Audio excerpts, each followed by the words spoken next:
Good eve- Good afternoon, friends. I'm Dr. Aajay Shah, and we are bringing this another Facebook Live. Uh, we have some good news I've been sharing over the last 24 hours. Now we have crossed 21,000 mark on our followers. That's, in my opinion, an excellent achievement in 6 months. Thanks to all of you for inviting your friends, following our page, and definitely, joining our movement. We are on YouTube. We are on Instagram, so our movement is growing. But let me tell you my philosophy, what I've learned over the last 3 years. Since I got board certified into lifestyle medicine, I realized the importance of coaching. Matter of fact, when we took our boards examination for lifestyle medicine, 20% of emphasis was on coaching. And I'm starting to realize that many doctors actually make lousy coach. Doctors are very good at prescribing medication, doing procedures, but they are not very good at changing people's mind and people's heart. So today I'm bringing you a guest who I know for some time now, almost year and a half now. I've been very faithfully following her journey, her movement, her Facebook page, which has thousands of members. And now she has turned, in my opinion, into a virtual coach, actually. And many people have benefited from what she's been teaching on her page, what she's posting, and living the lifestyle of whole food plant-based. And that person is Tami Cockrell. So let's welcome Tami. Welcome, Tami. Hi, thank you for having me. I'm so excited to be here. Yes, as I understand, you are in Southern California. We all want to be there. I wish one day we'll go there and live around, but it's a very fortunate you're living in Southern California. Kind of envious for all of us. Oh, yes, we have beautiful weather year round. We're so fortunate here. That's nice. So let me ask you one simple question I always ask all of our guests, just to know what kind of background you have. So where did you grow up? And what do you remember from your childhood? Who influenced you? And that's one question. Second question, where did you go to college? And what were some of your memories of your college? So I've grown up in Southern California my whole life. I lived about 17 miles from where I live now. My mom was probably my biggest influence as a child.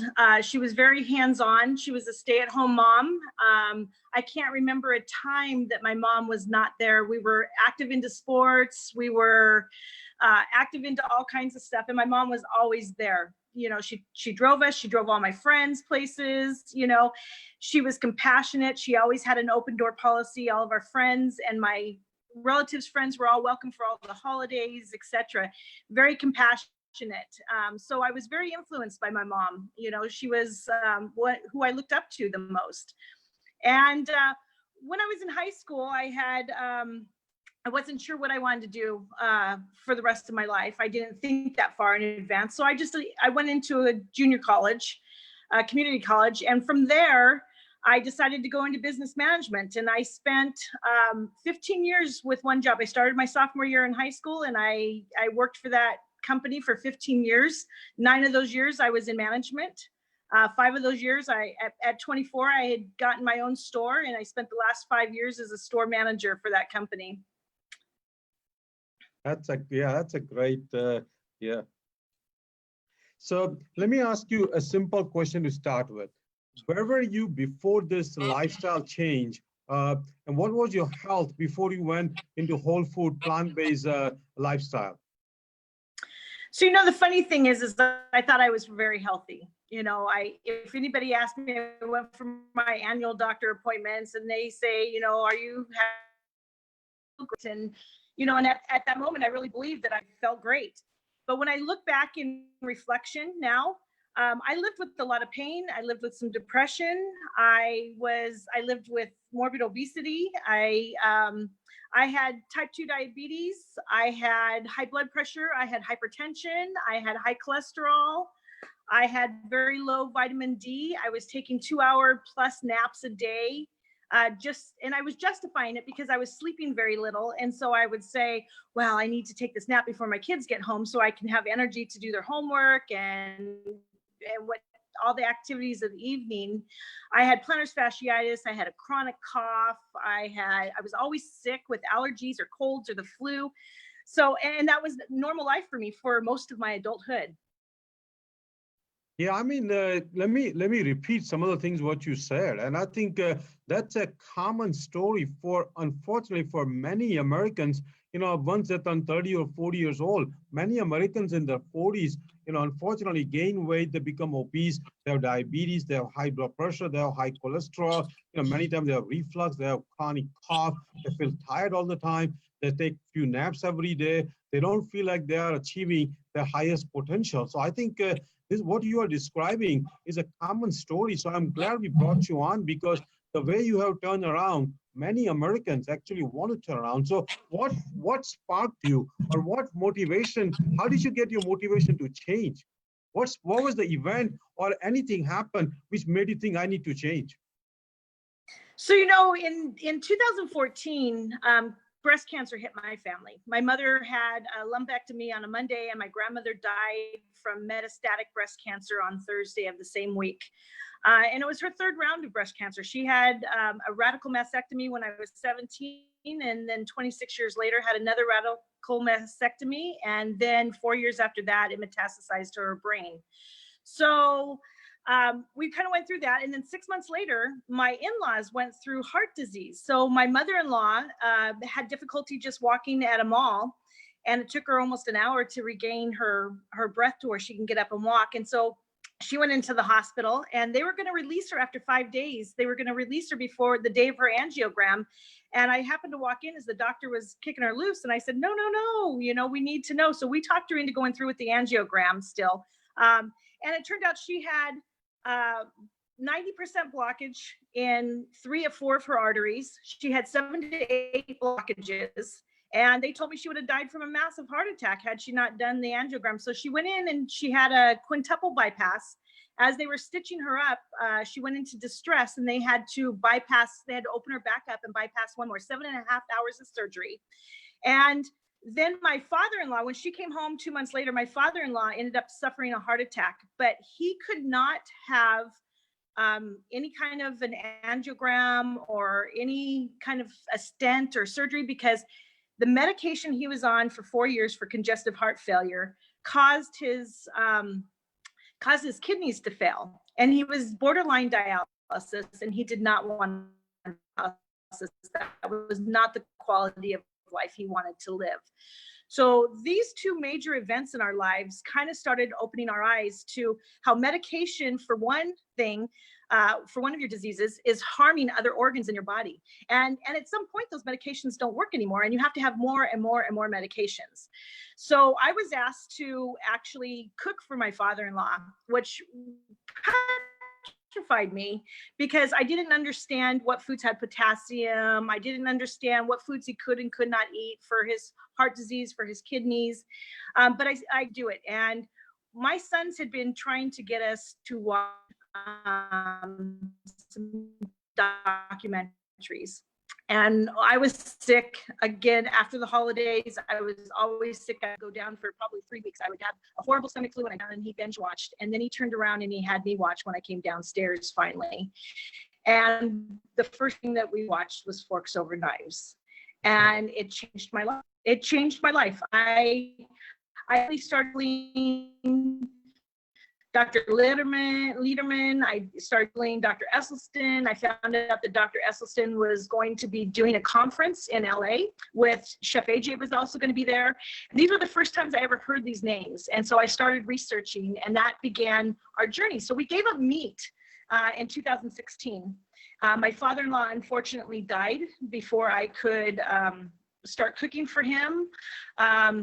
But we gave up meat. And what I quickly realized is that we were eating and consuming more oil and dairy products, cheeses and stuff with these recipes I was cooking than I ever did when we were eating meat.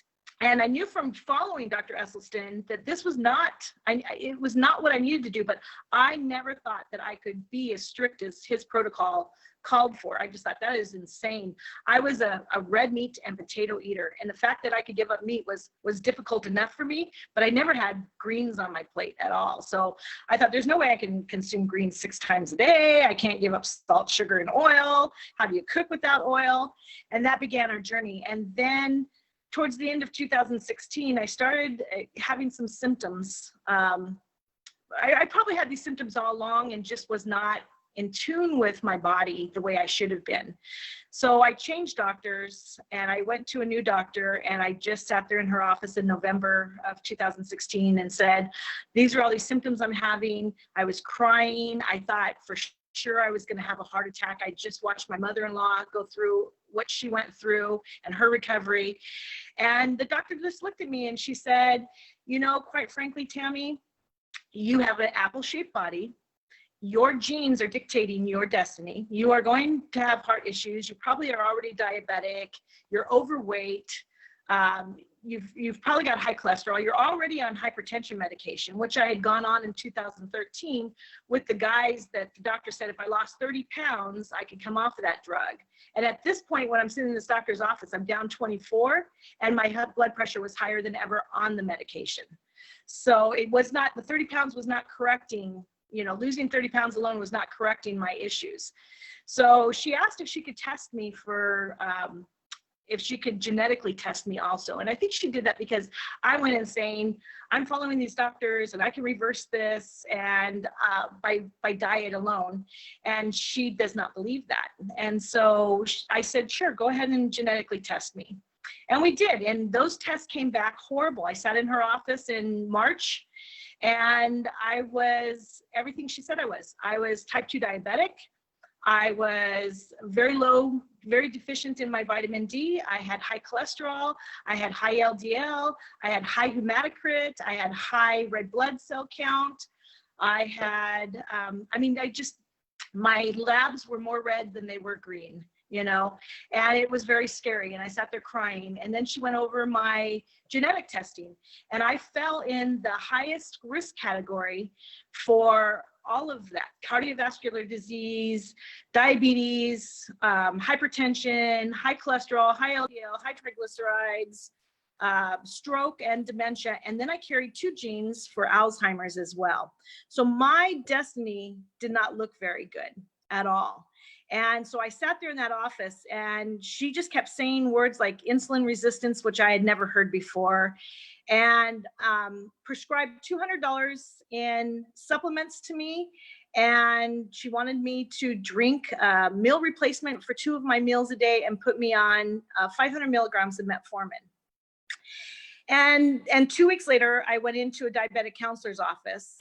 And at this point, I had gone home and I'd researched for those 2 weeks. I hadn't started taking any medication. I was doing her shake meal replacements and trying to follow a 45 gram a day carb diet, which was very almost impossible to do.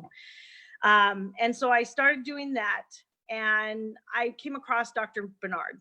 And I went and picked up on my way to the diabetic counselor's office. I stopped by the bookstore. I picked up 2 copies, one for me, one for her. And I went in with the guys that I was going to ask her if she would take a look at this and give me her advice, because I didn't know. You know, when you see all these success stories out there, you think that that is 1 in a million people actually reverse this disease, when it's absolutely not true. It's so very easy to reverse chronic disease by diet, through diet. The hard part is for the people changing their poor habits. And that's the difficult part. But this diabetic counselor, she opened the book, she looked at the print date when it was published, and she said, this was published in 2007. This is irrelevant. She pushed it back at me, put me on 2,000 milligrams of metformin, and talked to me about diet and how I had to eat lean meats and how I had to cut my carbs down to 15 grams to improve my exercise in order to be healthy. And I said to her, no, I really believe, and we discussed whole food plant-based diet. And she said, in my career, and I've been doing this for 28 years, you are wrong. I know what I'm doing. You either listen to me and you stabilize and maintain your diabetes, or you will get sicker and you will build more diseases. And that's what I walked out of there thinking. So my journey started because of my labs. There was no option. When I started researching diabetes, and that's what I did, is I went home and I started taking the metformin. I started trying to eat their way. And I went home and I just researched like crazy. I just started finding as much as I could. And there's so much conflicting information out there. You have doctors that are telling you that a keto type diet is the way to stabilize. These are words: stabilize and maintain your glucose. And you know, that's not what I wanted. I didn't want to do that. And I came across a summit that had numerous doctors on it. And it was a Mastering Diabetes Summit in 2017. And it had already aired, but you could sign up and you could get 48 free hours. And I only got in about 9 hours of watching, but it was enough for me to change my whole way of thinking. So then I found their free page. And from there, I heard somebody say on there that they were starting a class, and I went and signed up, and the rest is history. I joined their class, and in 4.5 months after starting their program, I reversed all my ailments. I came off all my medication, and I have been medication free ever since. And I also lost weight without even trying, you know? So it was kind of an amazing thing. It was just, I couldn't believe it was happening. It was without a lot of effort. So I think that's an excellent summary of what you went through. And I think it happens to so many people. It starts with an illness in the family, and eventually the person himself or herself become ill. And many times when we talk about genetics, I sincerely believe now that a lot of the genetics actually happens as a disease is because of the habits we share, the lifestyle we share. Genes That's right. Genes are like loaded gun, but our behavior, our lifestyle, our habits actually pull the trigger. So I agree with you. I think you change the lifestyle and you started reaping the benefits. And unfortunately, many physicians and many nurse practitioners, many PAs, even though they are experienced enough, they have not seen the power of lifestyle changes. I think many of them get exposed no more than 5 or 10 hours of nutrition education. They are never talked about sleep. They are not talked about exercise. And they pretty much believe that only way you can manage the diabetes is stabilize it and at least not let it get worse. But that's not true. If you look at all the data, diabetes, type 2 diabetes can be reversed in as quick as 6 to 8 weeks. And I think you are a living example. So I think I want to ask you, because many of our followers are still trying to learn how to be whole food plant-based. So explain us what kind of food is included when we say whole food plant-based, no oil, like in terms of vegetables or fruits, or how do you cook? So explain what kind of food people can eat with whole food plant-based, and what is your typical meals? So, you know, it's really funny because I thought I was going to be so limited by going whole food plant-based. I was going to have no variety at all in my diet. And the thing is that I'm still trying fruits and vegetables that I have never tried before. And that's the fun in it. This COVID has really kind of opened up a whole new way of cooking for me, because you get kind of stagnant sometimes in your cooking.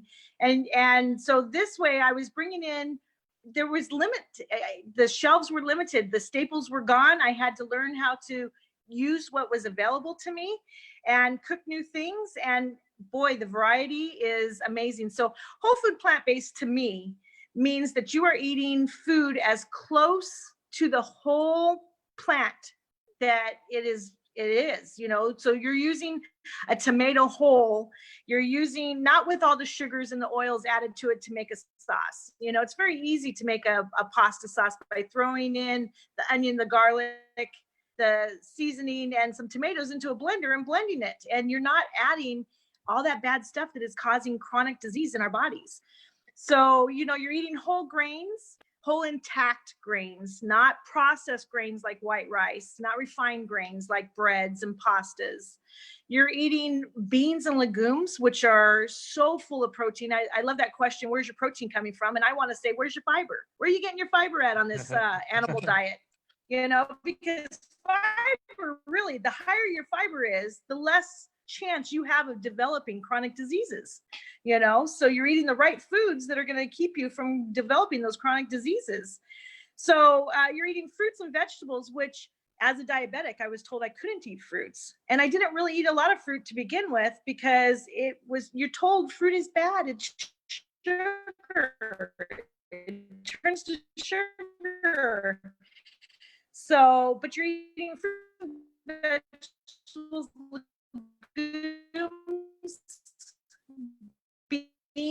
whole intact grains. You're eating vegetables and starch. You know, those are great things to bring satiety to the diet. Oil, I thought, was To layer oil in my cooking. You put it into your pan and you put your onions in there and you'd start to saute your onions and a little bit more oil because you were putting in the next vegetable to saute. And the same with salt. You were layering those things into your food. So it was trying to change some of those habits. And I realized that it's really easy to cook without oil. And now I'm kind of disturbed all the time because it's not easy to go out and eat because everything has oil or salt. You have no control over it. And you've got to know that you eat out, no matter if you're eating at a vegan restaurant or not, you're getting oil into your food, period. You know, and you have no control over that. So cooking at home and cooking without oil is very easy to do. And I wonder why we have to put oil into soups, you know, why we have to put oil into our vegetables. Get a pan hot enough on that a piece of water, a drop of water will bounce around. That will sweat your vegetables out. And what oil does is coat your taste buds. So it's very easy to cook without oil. Yeah, I think you made some excellent point. Like when we talk about the nutrients, most people get twice the protein that they need, and protein actually is now shown to cause higher mortality and living less. More protein you eat, quicker you die. But everybody talks about like, where is your protein? Actually, we get not only enough protein, we get twice than what we need, which is absolutely suicidal, number one. Number two, you made a great point that the fiber, the nutrient, which has shown to cause longevity. People who eat more fiber live long, and nobody talks about the fiber. So I think our whole equation is backwards, that we want more protein, which is going to kill us, and we want less fiber, which is going to actually make us live long. So I agree with you. The same thing applies to oil. Oil is one of the most processed food, most calorie dense food, 4,000 calorie per pound. So actually, oil packs more calorie than red meat. Oil packs more calorie than any other food you can ever eat. So I think oil should be absolutely avoided. Indian cooking, you know, I keep telling all of our Indian friends that Indian cooking always has so much oil, and that's the reason many Indian American and many Indians in India are developing diabetes, developing heart disease, and then they are saying that they are vegan, they are vegetarian, but they are one of the most unhealthy vegetarian you can ever find. So I think I agree with you. Protein needs to go down, fiber needs to go up, and oil needs to go away. So let me ask you, describe some of the benefits of whole food plant-based diet, and what are some of the issues when you consume any animal products? So the issues when you consume animal products is you develop chronic disease over time, you know, and, you know, it used to be where diabetes, type 2 diabetes was considered an older diabetes. So you were over the age of 40, even over the age of 50, when my mom was, you know, when I was a child, it was hitting older than that. But now we have 7-year-olds and 10-year-olds that are developing type 2 diabetes. And it's because of our standard American diet out there. We're eating a lot of fast food on the go that is saturated in oils and animal fat, which, you know, not so much the protein from the animals that's the bad thing. It's the saturated fat that, you know, and the high fat level that comes with it. And that's what builds the chronic diseases.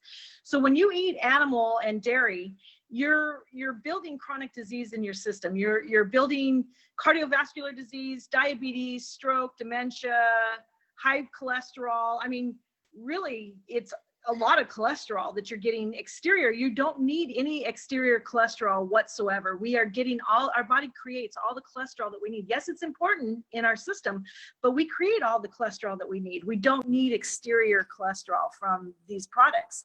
And the benefits of eating a whole food plant-based diet is that you prevent your body, even though I have genes that say that I'm at the highest risk for developing all these chronic diseases.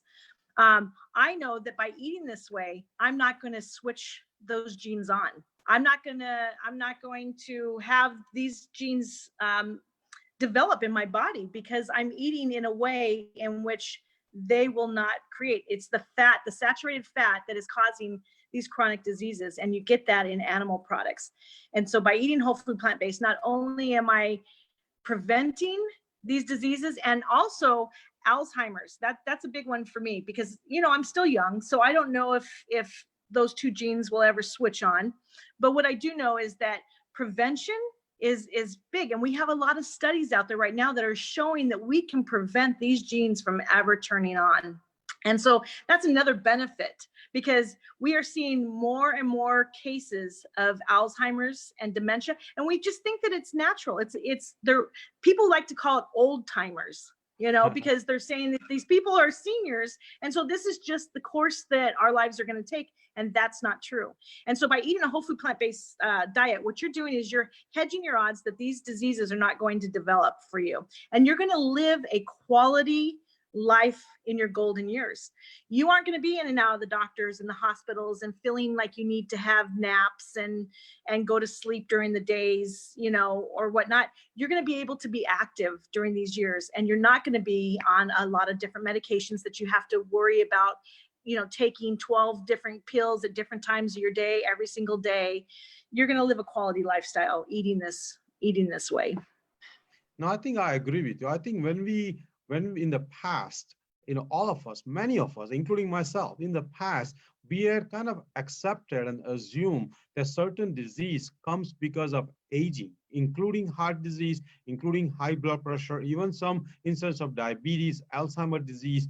But we have millions of people who live up to 100 and have sharp mind, physically very active, sexually very active, you know, family active, community-wise very active. And then you wonder that what they must have done, but what they have done is they have a healthy lifestyle. Actually, matter of fact, when you look at those blue zone people from Okinawa, those people live long. They're at 100 and as sharp as a 25-year-old person, you know, and they're enjoying the life more than any person in America ever enjoys. And they live very, very whole food, plant-based. For example, Okinawan people, 85 to 90% of their calories come from whole food, plant-based. They do eat fish. Once in a while, they have pork. Once in a while, they have oil and egg. But typically, it's less than 5%. So I think I agree with you. Aging, in my opinion, is a cop-out. Aging is saying that maybe I don't want to change this lifestyle, so I'd rather just blame it on my aging. But I think it's a cop-out. It's a giving up on what life can bring you as you get older. So I agree with you. I think you have a very, very valid point that don't cop out just saying that I'm getting old, so I need 3 medications. Nobody needs 3 medications if they live healthy.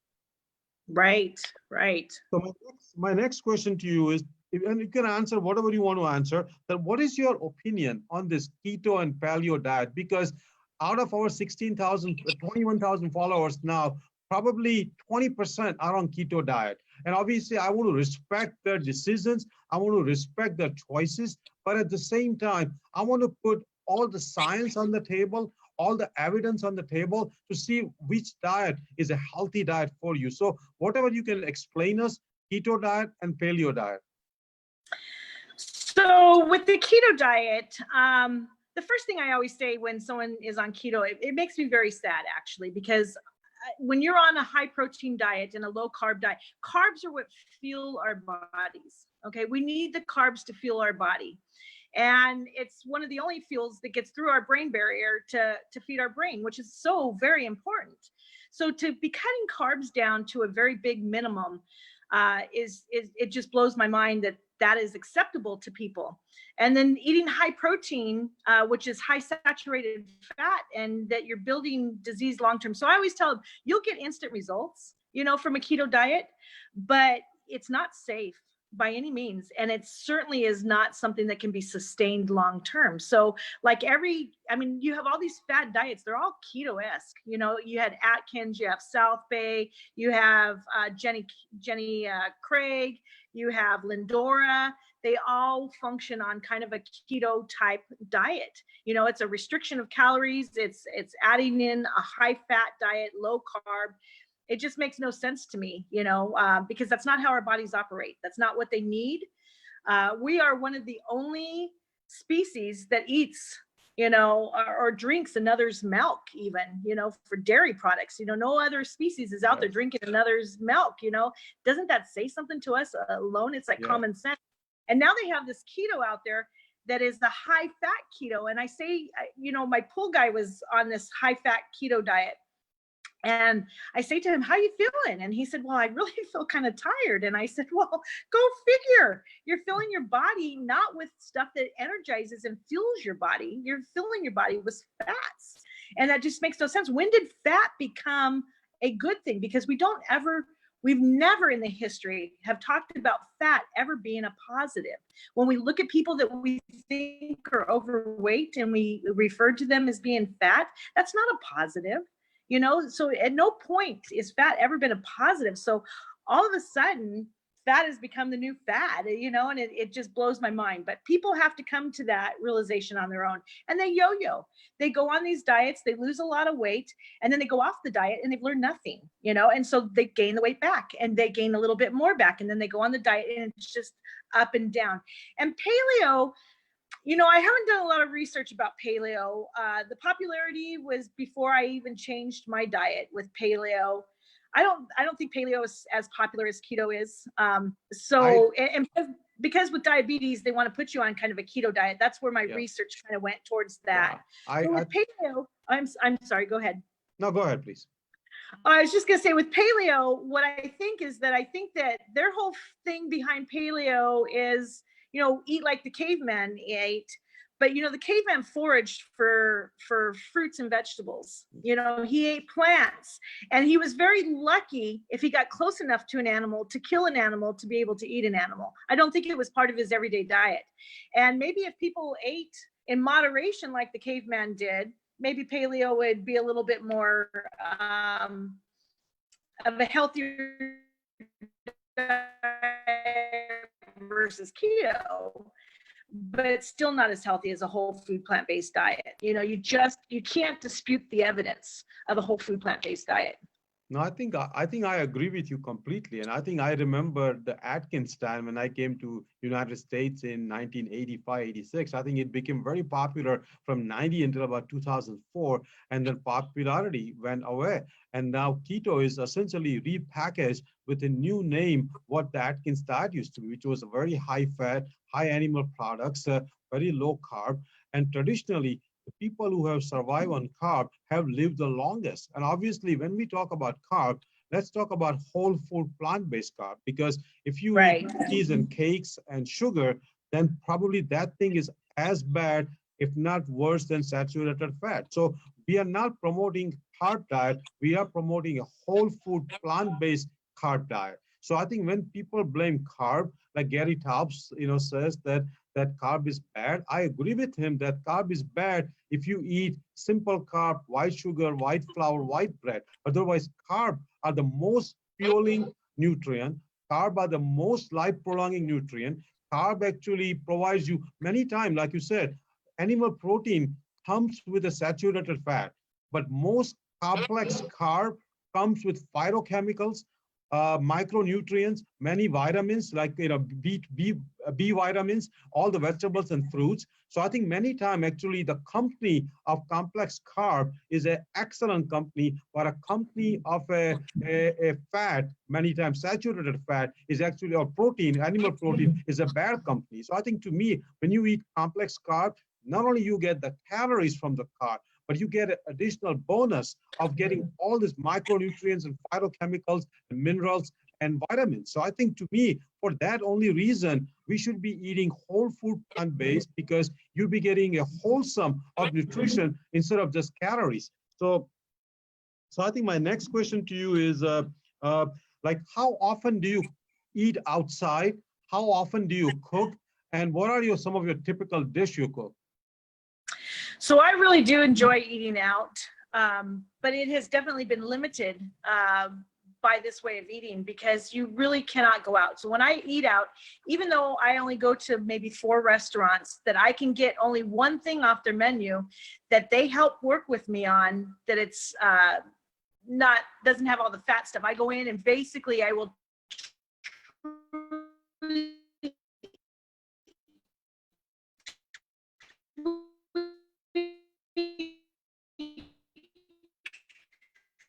a salad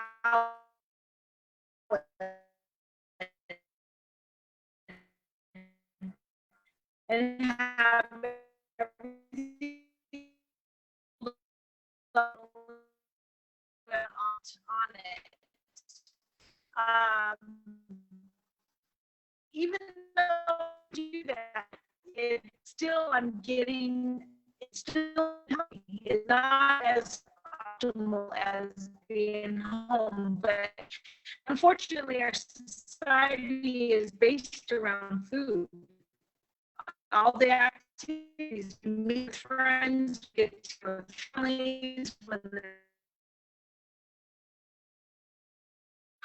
holidays, there's barbecues, there's potlucks, there's learn to either go and eat around food, interact and socialize. And so that's what I do. But I do eat out. I do meet friends and I do eat out, but they usually are places that I can really not be consuming a whole lot of fat at. No, I think that's an excellent point, that eating out is okay as long as you find a place where you can get the whole food plant-based, no oil dish. And again, I think socializing outside is fun. I think people are serving you, people bringing food to you. You are just talking, not worrying about cleaning out the dishes or cleaning the kitchen. So going out once in a while is fine. I think we should enjoy it. We deserve it.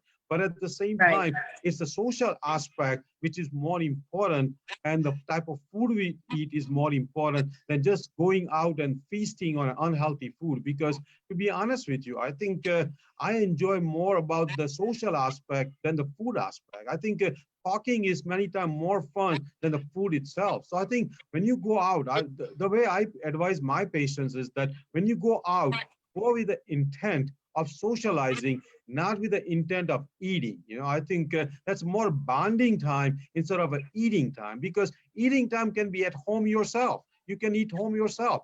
The reason you go out with your friends and your family, because that's a time to bond, because you don't have responsibility of serving, you don't have responsibility of cleaning out the kitchen or dishes or anything like that. So take advantage and talk instead of being on your phone or just keep eating nonstop. Just talk more and discuss about the world, discuss about the life, talk about the whole life, whole food, plant-based food, discuss about lifestyle, and grow yourself and advance yourself. I agree with you. I think so. I think we have to find the restaurants where they serve the food which is healthy.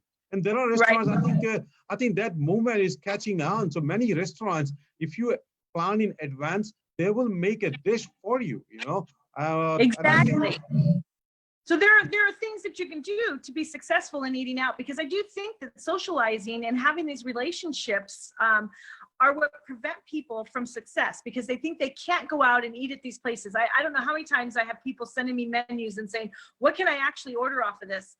And I look at the menu and I look at what are the side dishes on the menu. Well, I know that they have these vegetables in their back kitchen. So I tell them, call the manager. You know where you're going to eat. You have several hours before you're meeting there for your family get together. Call the manager and say, I have these health restrictions. I cannot have oil. I cannot have these things in my food. What can you steam for me? I said, and go with the intent that you're going to have either a salad without dressing, take your own dressing. They have nice little containers now that you can carry 2 ounces of dressing in your purse, and you can have healthy dressing on your salad if you can't eat it without.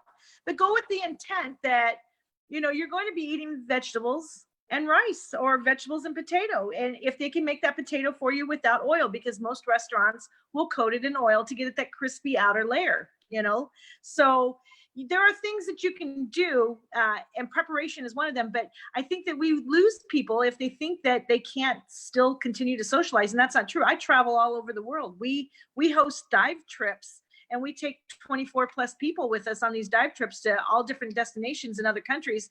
And I call ahead, and that resort, they prepare food for me exactly the way I need to eat it. So it is not something that we cannot do. It's so easy to do. It's just communication is very key, and being comfortable in uncomfortable situations.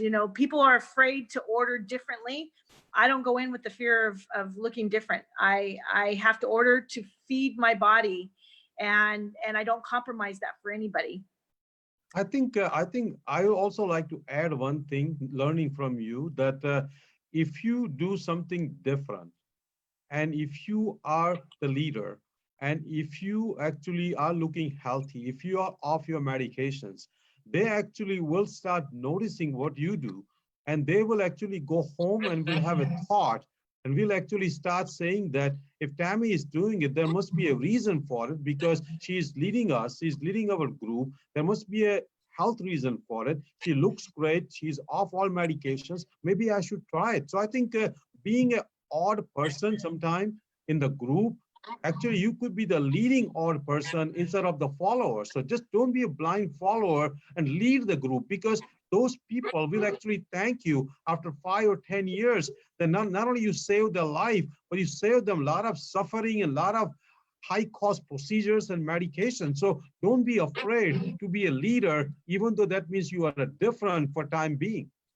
Very good point. The next question is, how much exercise you do and how is your sleep? And do you have any specific advice or recommendation? So exercise, I'm not a gym rat. I really don't like to go inside to the gym and work out on a treadmill or exercise that way. I prefer to be outdoors. I prefer to be active. So I like to kayak, I like to swim, I like to hike, I like to bike ride. So we'll go down to the beach and we'll bike ride from one beach to the next, which is, 6 or 7 miles, and have lunch. We'll have a salad and then we'll bike back. And so I like to do things that I'm active. I like to be active and outdoors and see things. It makes it so that you're not really, it doesn't feel to me like I'm having a workout per se, So I think that if you got out just 20 minutes a day even and walked around your neighborhood, that alone changes the course of your health, versus you coming home exhausted and sitting down and then doing nothing but watch TV. Get out and walk for just 15 or 20 minutes around your neighborhood at night, after your dinner. The bonding that happens between you and whoever you're walking with also, you have time to actually have a conversation with one another. There's no TV to distract you. Your spouse can tell you how their day went, or your child can tell you, or your friend. You get to catch up with people, and you get to have some real personal interaction, which I think is extremely important in the success of this kind of dieting, having support and relationships. My sleep is something that I absolutely need to work on. I need a lot of improvement in that area. I've always been a night owl. I go to bed at like 2 a.m. and I will get about 4 hours of sleep, 4 to 6 hours now. Now that my kids aren't in school, I get a little bit more sleep. So I'll average about 6 hours max. So I do know that optimal sleep is around 7 to 8 hours. And so I'm trying to work on, instead of 2 a.m., I've gotten myself down to where I'm really starting to get sleepy now at midnight. But I think that turning off appliances, turning off your phone, turning off electronics, TV, that would really help me. Maybe reading a book at 11 o'clock at night and I'll be sleepy by 10 or by midnight, and then just keep working down. So that's a work in progress for me, but I am working on it. I know the importance. No, that's an excellent point. And you said in a very right way. Actually, if you look at the physical activity, they say that you don't have to go to gym, you don't have to lift weights. Even if you walk 20 to 25 minutes of a day, that's about 150 minutes per week. That gives you the most benefits exercise can give you. After that, you may gain some additional benefit, but the additional benefit is not that much. So first 20 minutes, you get the most of the benefits from doing physical activity. And physical activity doesn't have to be running on a treadmill. It can be walking with your spouse or your partner or your friend, or it could be gardening, or it could be mowing the yard, or it could be shoveling the snow, any kind of physical activity. So that's one. Second, I agree. I think sleep as one of the important pillars for healthy lifestyle. We all need 7 to 8 hours of sleep, and we need to figure out what works for us. Sometimes I used to think that, everybody needs to wake up at 5 or 6 o'clock in the morning, but we know now genetically, almost 20 to 25% of people are night owls.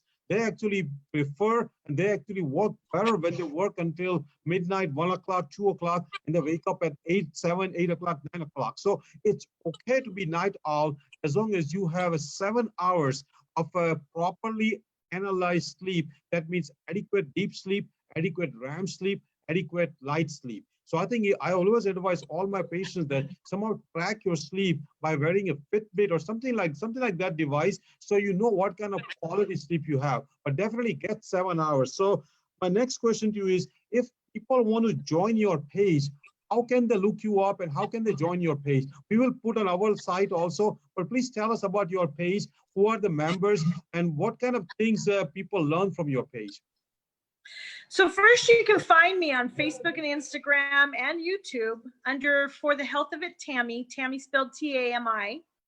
And the page is designed to help people transition into a plant-based. So it's full of recipes is what it is. So we put recipes out there. I put meals that I'm cooking. We talk about shortcuts, or, you know, I think one of the things that when you come to this lifestyle, the hardest obstacle for people, and it was a hard obstacle for me initially, was I felt like I was spending hours in the kitchen. And if you're working outside of the home for 8 hours plus, and then you get home, you're exhausted already, you don't want to be in the kitchen making a 2-hour-long meal, you know, because then it's your bedtime by the time you're sitting down to eat. So it was a very hard transition, and I didn't know how to prepare food or how to make food. So I try and on the page, I try and make it so that people can see that this does not have to be a difficult process.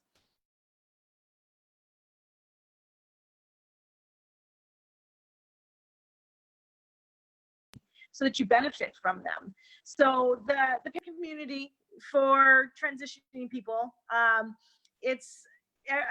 enjoy seeing other people's recipes, having people come to the page and participate and teach us things also. I think that this is a lifestyle that is forever, you're forever learning from it. You know, there are tools in a kitchen. I hope to touch on those tools in the kitchen when I'm making things that help people see that, you know, smashing bananas in your oats gives you a sweetness to your, if you have ripe bananas and you smash them, it gives you a sweetness that you don't have to put sugars or maple syrup or anything else into it. And it's really good. And so if I present a picture that we eat with our eyes first that looks inviting, then more people are apt to try the recipe. And that's what we try and achieve on that page, is we try and show pictures and recipes that invite people, that they say, oh, Meatless Monday, I'm going to make this. And if you start making food that tastes good, that you didn't think you would like, you know, it's pretty amazing. I still amaze myself in the kitchen when I can turn out a meal sometimes and I think, wow, I never thought I could do that. Or look how much this looks like a rib and it's a mushroom, you know? So yeah. It's a lot of fun in the kitchen. So that's what we hope to bring to that page, is fun recipes, help with transitioning. You don't have to have health issues to be there. You just have to want to eat and live a healthier lifestyle. No, I think I agree with you. I think you have turned your page into not just a health page, but an inviting, fun page where people post healthy, simple recipes, which are kind of quick and easy to cook. They look, like you said, we eat with our eyes first. They look very inviting. They look delicious just looking at them. They taste great. And we definitely have benefited by being on your page, learning, watching. And, you know, I think I invite all our followers to at least try it out your page and do the best you can, eat and learn from that page, but at least be the part of that page and see what they offer. My last two questions. What top 3 books you recommend, and who are your top 3 role models? So, you know, I'm going to stick in the plant-based because as of the last 3 years, all of my reading and researching has been involved in the plant-based lifestyle. And I follow many doctors, and they all have these very good science-based books on how to reverse heart disease. So you got Dr. Esselstyn and his reversing heart disease. You've got Dr. Bernard, who has books on all different kinds. I mean, the cheese trap one is phenomenal. You know, you've got Dr. Greger with How Not to Die and How Not to Diet, which is incredible science-based books that will blow you away, you know. But I also have two of my favorites, which are two books that I've been recently promoted in, and that is, can you see there? That is The Legends of Change, which is a phenomenal book based on all women who are empowering other women in this plant-based movement. And I think that's really important to say, because out of the population, there's like 8% of the population makes up vegetarian, vegan, and plant-based eating. And out of that, it's a very small percent that is actually plant-based eaters. But women make up 90% of the or 80% of the population of plant-based eating. So, and you are in that book, right? You are in that book, right? I am in that book. I know, I saw that. I think I'm going to order that book today. I'm going to order that book today. I think it's a great motivational thing. I think let me. And then one more book real quick. Mastering Diabetes. Yes. I'm also in chapter 2 of this book. But this is a phenomenal science-based book on how to reverse insulin resistance. Whether you're type 1 diabetic, whether you're pre-diabetic, whether you are type 1.5 or 2, this will help and benefit everybody's life based on a very simple protocol. So I recommend those two books extremely.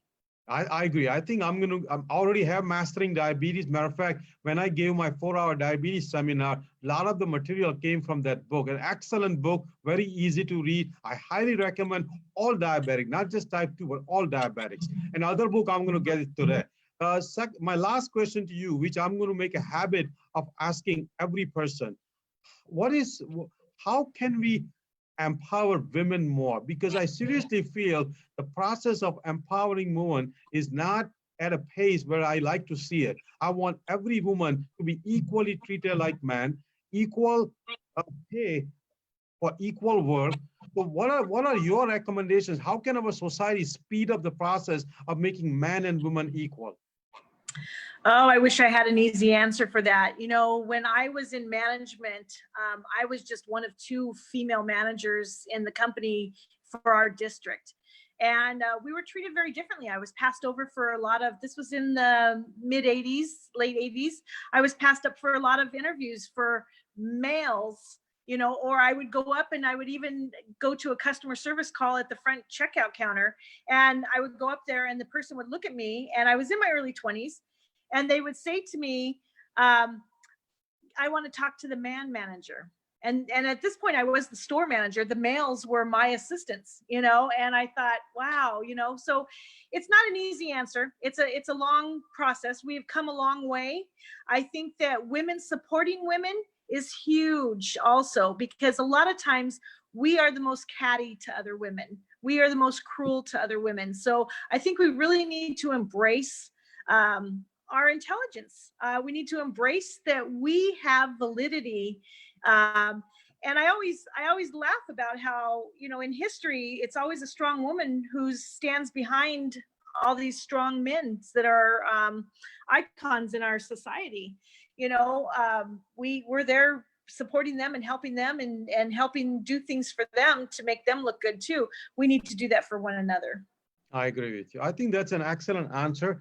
I really, really appreciate you coming on. I think you have so much more to offer over the next 30, 40, 50 years. I think I'm going to be with you. I'm going to be on your page. I'm going to be inviting you probably once a year to see where you stand and bring new information, bring new ideas, see where your page is gone. We definitely can collaborate on a lot of our ideas. We can work together. I think person like you, who has gone through the experience of changing life and lifestyle, to me, are actually more of a coach and a leader than many doctors. So I think I always enjoy bringing a person like you as much as I bring a doctor on our page. So thanks for coming. Have a great afternoon. Enjoy yourself.